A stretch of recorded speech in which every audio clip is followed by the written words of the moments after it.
말 잘하는 사람과 못하는 사람을 1초 만에 구분하는 방법 알고 계신가요? 이것을 보면 알 수 있는데요. 이것이 사람의 호감을 얻는데 영향을 많이 미치거든요. 이 3단계를 5초만 연습해도 스피치 자신감 200% 냅니다.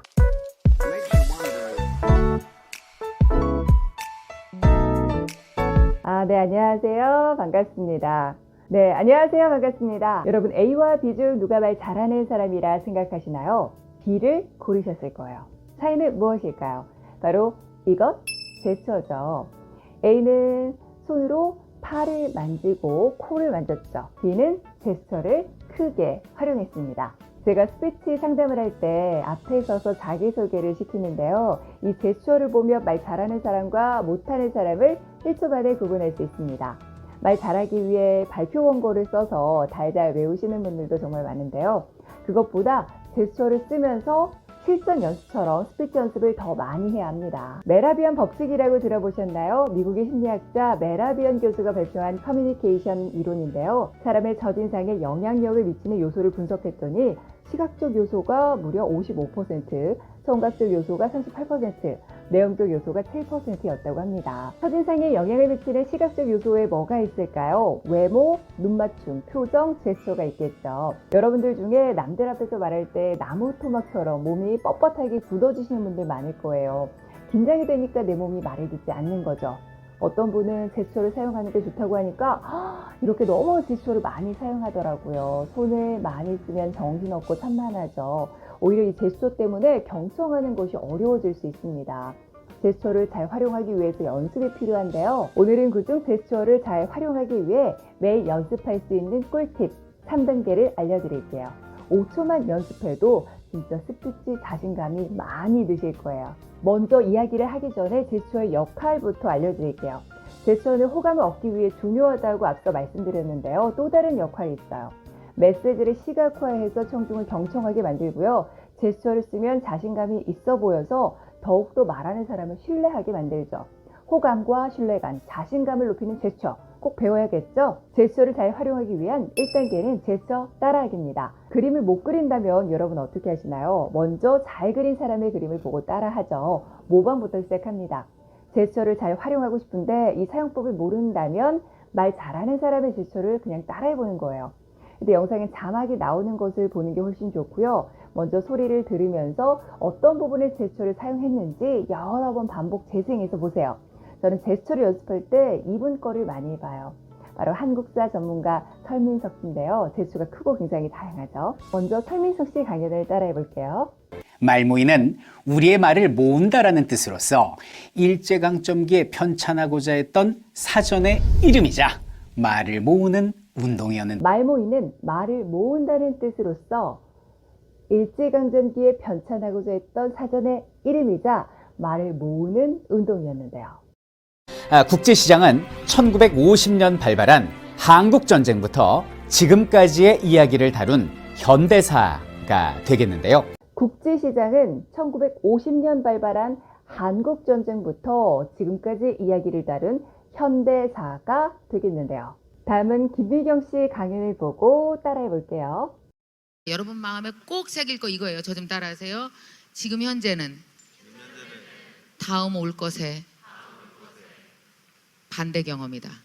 여러분들 마음에 새길 것은 이거예요. 저 좀 따라하세요. 지금 현재는 다음 올 것의 반대 경험이다. 내가 나를 뱃속 밑에서부터 위로할 수 있어야 진짜 힐링이에요. 그 힘으로 살아가는 거. 내가 나를 뱃속 밑에서부터 위로할 수 있어야 진짜 힐링이에요. 그 힘으로 살아가는 거예요. 따라해 보셨나요? 어느 정도 익숙해지면 소리를 내지 않고 제스처만 연습해 보는 거예요.